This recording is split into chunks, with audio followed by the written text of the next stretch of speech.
This is a fun little exercise. Head out to your yard and see what you can notice that's interesting that you maybe don't notice on a regular basis. This is actually a weed with it looks like a tassel on top. It's kind of pretty. We also found this gourd. We didn't plant it.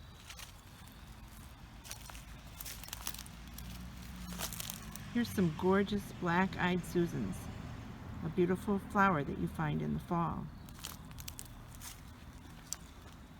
We also found this white rock and this golden leaf, as well as a green leaf from a maple, a feather, a pine cone,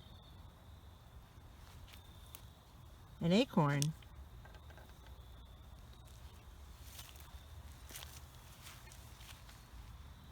and even the tiniest things, like this yellow flower, can be interesting.